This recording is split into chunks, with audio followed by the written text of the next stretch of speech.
wawancara apa gitu, tidak ada tanda tangan kesepakatan pinjam dan segala macam. Nah, dalam praktek sehari-harinya sering kami menangani itu tidak ada yang selesai.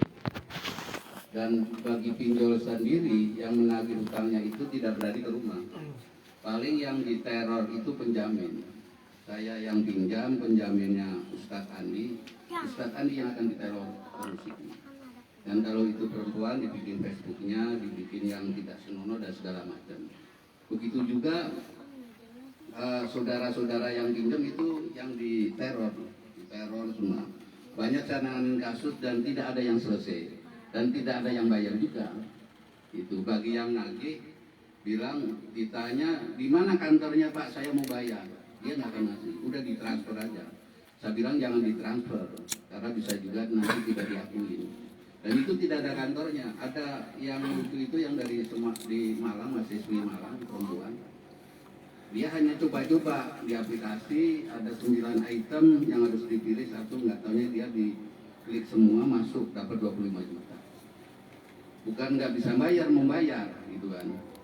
Tapi mau ketemu kantornya di mana nggak ada, itu pinjol nggak ada kantornya. Sehingga mahasiswa ini dibikin di Facebook, ditulis yang tidak senonoh macam-macam, keluarganya dikirimin. Nah itu terjadi itu. Begitu lapor di kepolisian di Malang, polisi bilang ya kalau mau sabar, ini aja kasusnya yang laporan segini. Terus ke Depok kita tangani karena tinggalnya di Depok, kita coba advokasi juga nggak ketemu, kita mau bayar. Nah sehingga sebetulnya pinjol ini di samping sangat merugikan, tapi ada kebutuhan masyarakat yang bisa membantu. Bagaimana pinjam tidak pakai jaminan apa-apa, hanya jaminan KTP lah, identitas. Itu ada keringanan gitu. Nah bisa juga ada yang kasus orang sekeluarga pinjam semua, KTP-nya diedit, ada yang tukang edit, sekarang lagi saya tanganin. Terus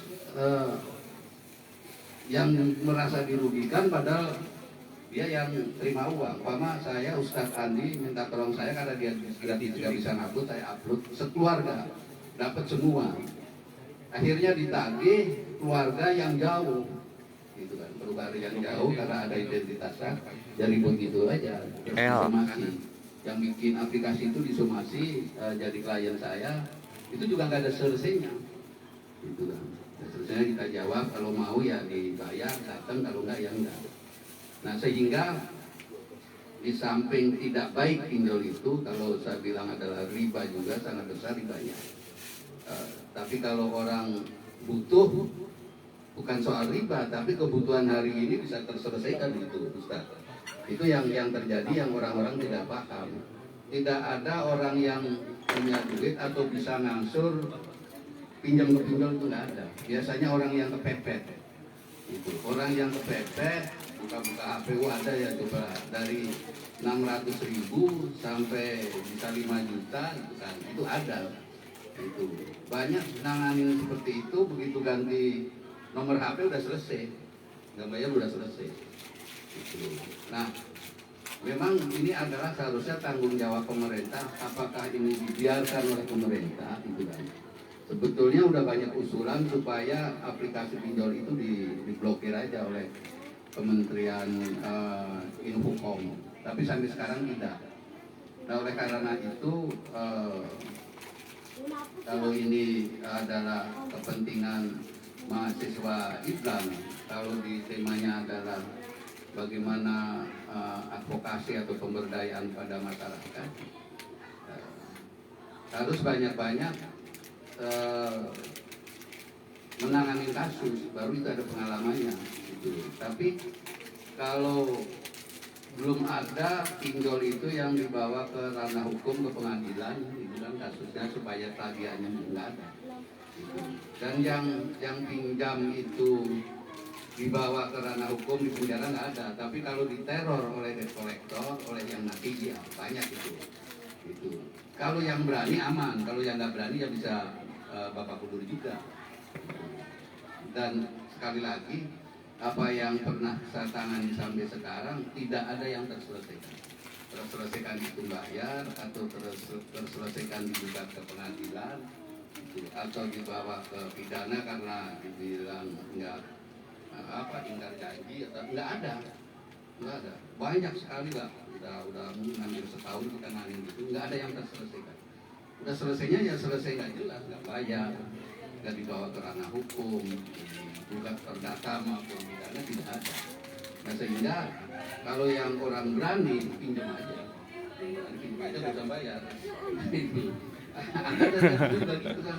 Itu yang jadi korban teman-temannya sebagai penjamin karena harus ada penjamin. Nanti kalau ada ustaz yang dihubungi, ustaz yang diteror. Nah itu juga. Nah, jadi sebetulnya penyelesaian yang bagus adalah oleh pemerintah ditutup aja kalau memang itu merugikan masyarakat. Karena secara izinnya OJK segala macam, kalau yang saya baca selama ini ya tidak jelas juga. Seolah-olah bilang dilarang, tapi tidak ada tindakan oleh pemerintah. Jadi kalau tegas gampang aja, tutup aplikasinya udah nggak bisa. Gitu. Nah masih dipertanyakan juga, apakah pinjol ini sumber duitnya dari mana, apa money laundry atau apa, itu juga masih jadi perdebatan di ranah publik. Perjanjian elektronik, ada yang tanda tangan laksana. Nah mungkin itu sedikit yang bisa sampaikan. Mungkin link-linknya bagiin ke Yohandi, linknya tadi gue. Kaitannya dengan saya lebih ke dunia perspektif hukum Islam ya. Jadi di sini saya melihat bahwa manfaat dan mudarat yang dilihat. Yang pertama, bagi ke Yohandi, share ke grup gede Quran, dari Quran bahwa itu diperbolehkan kita pinjam lewat online. Secara bahwa keterangan Al-Qur'annya ta'awanu 'alal birri wat taqwa wa la ta'awanu 'alal ismi wal udwan. Jadi dalam perspektif hukum Islam, di Quran sendiri menjelaskan bahwa kita tolong menolong. Memang ini kaidahnya adalah ada itu tadi yang Pak Sucipto sampaikan, Pak Advokat tadi sampaikan, ada kemanfaatan, kebutuhan yang memang mendesak dan terdesak, yang mungkin saat kita ingin membutuhkan uang yang kontan dengan segala kekurangan dan kelebihannya. Karena apa? Tidak ada jaminan apa-apa.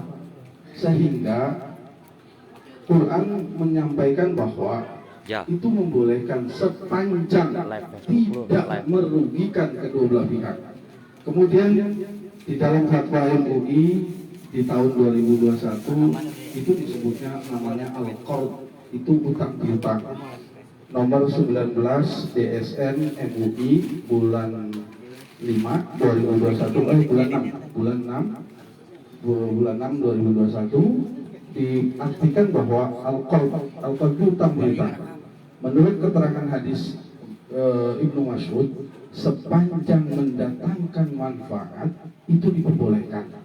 Tapi kalau tadi yang terjadi pembicara pertama Bapak Yohanes bahwa pinjol itu merugikan, sebenarnya mendatangkan kemudaratan. Ketika suatu transaksi yang bersifat keuangan mendatangkan keburukan, maka kita hindari, maka kita harus jauhi, sehingga kita tidak terlilit dengan hutang piutang yang begitu membengkak. Bahkan bisa dikategorikan itu disebut riba jahiliyah, membahayakan. Bisa hukumnya itu ada sunnah, memberikan hutang itu sunnah, tapi mubah yang yang menerima dari hutang itu. Jadi ketika orang membutuhkan secara spontanitas, kan orang misalkan, mohon maaf, kita ini kan tidak semuanya punya penghasilan tetap. Pekerjaannya memang ada yang mungkin pengusaha atau usaha atau mandiri dan lain sebagainya, sehingga bagaimana caranya menghidupi keluarga untuk kebutuhan sehari-hari. Kalau sepanjang tidak merugikan si piutang atau kita yang meminjam kepada pihak pinjol, kita tidak ada masalah. Jadi sebenarnya yang masalah itu yang pertama mendatangkan riba jahiliyah, yang mendatangkan kemudorotan. Kalau bahasa kita itu lintah darah, mencekik si para pinjam online, si para peminjam lewat online. Kemudian kalau seandainya kita bisa meminimalisir persoalan hukum Islam terkait tentang pinjaman online, sepanjang kita ada transaksi yang akadnya, kan segala sesuatu itu ada akad. Sebenarnya kalau Islam menilai seperti fatwa yang tadi itu sudah memenuhi syarat dan diperbolehkan, karena zaman sudah berkembang, teknologi sudah berkembang, sehingga cara transaksi pun tidak menggunakan akad yang langsung, ijab qabil. Ini bukan ijab qabil, salah ya, ijab qabul. Nanti salah, ijab qabulnya lain lagi pengertiannya. Ijab qabulnya lain namanya. Tadi ijab qabulnya diambil lagi itu. Jadi memenuhi syarat secara rukun hutang piutang atau al-qard dalam Islam itu disebut al-qard. Jadi sepanjang itu tidak merugikan salah satu pihak, maka disebutnya halalan thayyibah. Boleh. Tapi kalau yang minjem malah mendatangkan kemudaratan, lebih baik dihindari. Kenapa? Karena itu akan membuat kegaduhan secara keluarga. Mungkin pada saat itu kebutuhannya